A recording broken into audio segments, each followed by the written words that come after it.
Jimi Hendrix would have felt strangely at home on this guitar.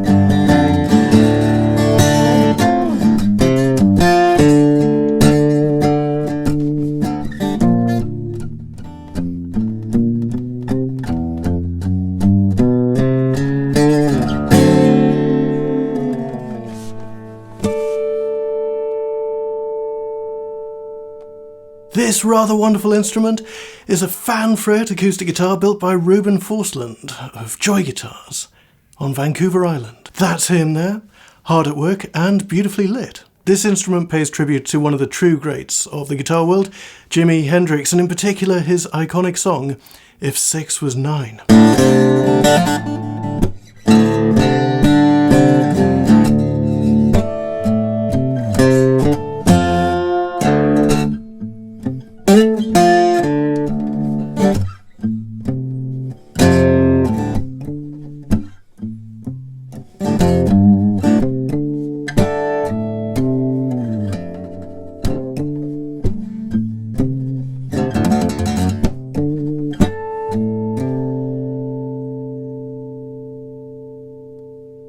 As you may have noticed, this is a 9-string instrument, because of course it is. The 4th and 3rd strings have octave pairs and the 2nd string is doubled. That's what these banjo tuners are about. There's an interesting story behind this guitar, but before we get into that, let's just take a moment to listen to its voice. That is what really matters after all.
This is my first experience with a Joy guitar. Reuben and I, well, we've been aware of each other for many years, and we've actually been featured in the same articles a couple of times, like this one in the Smithsonian magazine.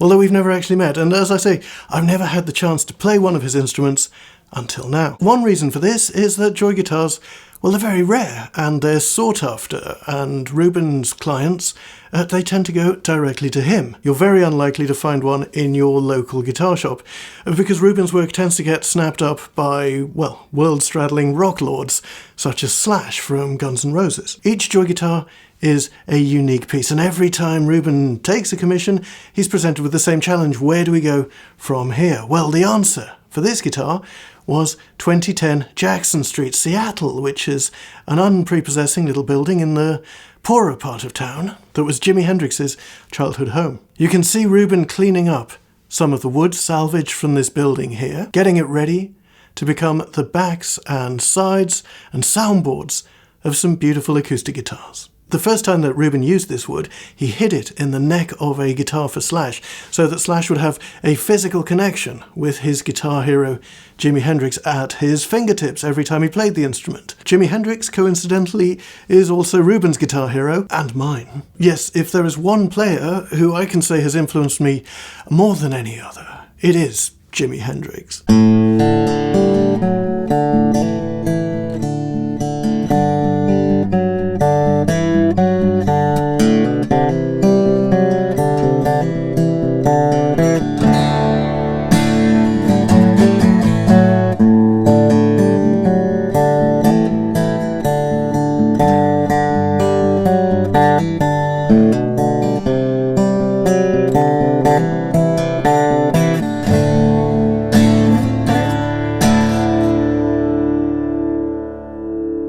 This brings us to an interesting point. I can think of few cultural icons whose image has been used, and in many cases exploited, let's be honest, as much as that of Jimi Hendrix. From the knockoff Gerard Mankiewicz t-shirt that I wore as a teenager, to this authorised Mont Blanc pen set that I saw in duty free recently. Look, the clip, it was a wang bar from a Fender Strat. If 6 Was 9 was created using reclaimed materials from the Hendrix home with the full support and approval of Authentic Hendrix, Jimi's family estate, with whom Reuben has a strong working relationship. Let's have a closer look at the guitar itself. Look at the back and sides. There are knots and holes in the wood.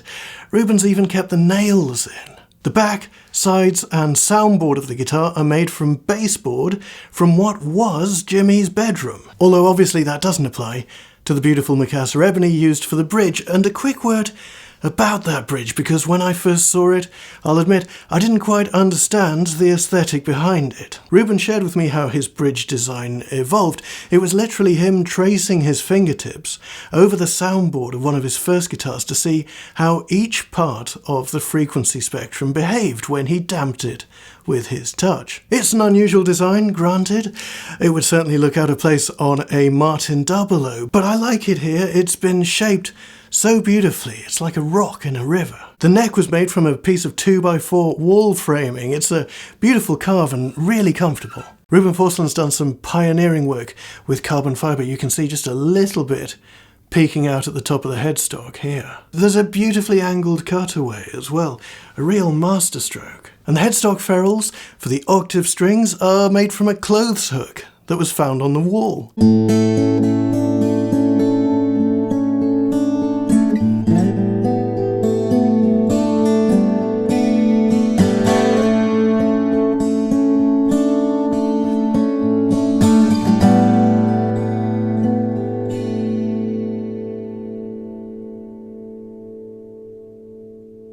Look a little closer and you will see copper inlay in the rosette and the position markers. This came from the home's electric wiring. Reuben's also used compressed paint flakes set in resin. That's very creative. I'm pretty sure I haven't seen that before. And there's a 6 and a 9 made from bent nails in the rosette. This is pretty intense.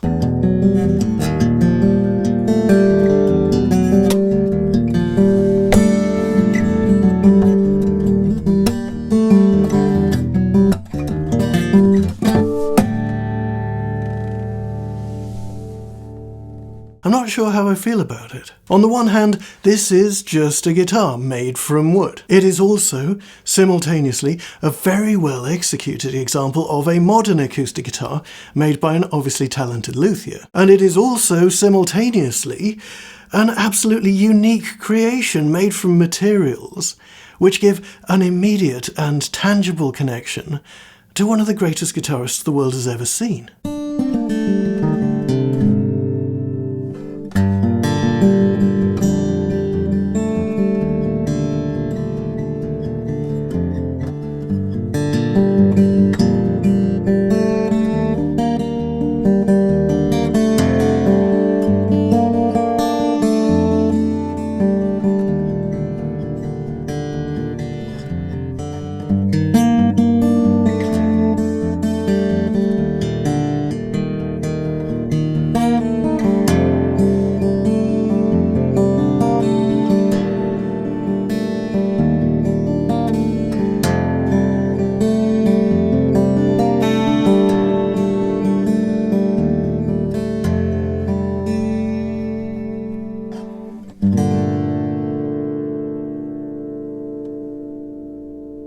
So what might Jimi Hendrix have made of this extraordinary guitar? Well, as a left-handed player, obviously he'd need a custom instrument.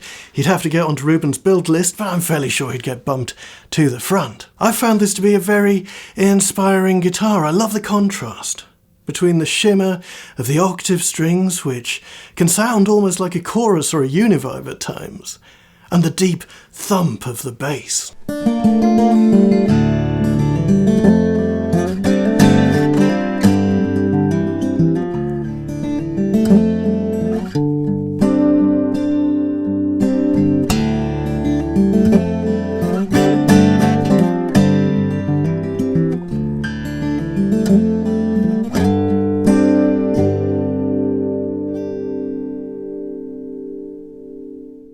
And obviously there's more to it than just murdering Jimmy's riffs in Dadgad. It's beautiful no matter what you throw at it.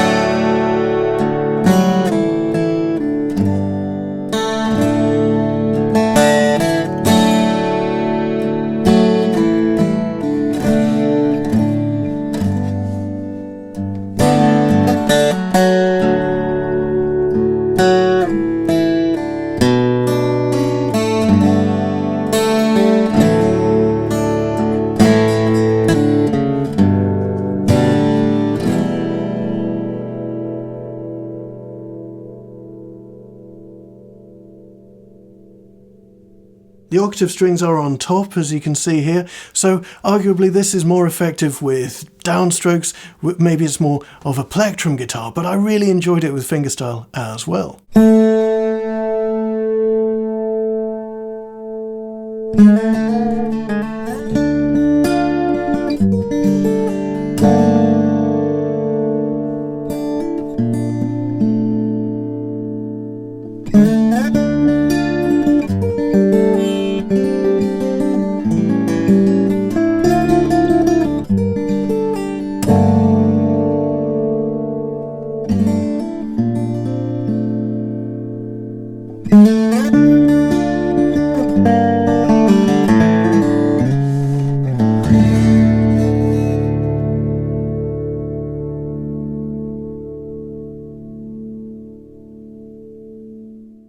I'm very grateful to Reuben Forsland of Joy Guitars and Authentic Hendrix for letting me spend some time with this unique and beautiful guitar. Quite honestly, I've never seen anything like this before. But in the words of Jimi Hendrix himself, I'm gonna wave my freak flag high. And you can't say fairer than that, can you? I hope you've enjoyed this video. Please do like and subscribe and all that good stuff. I'll see you in the next one. Until then, stay tuned.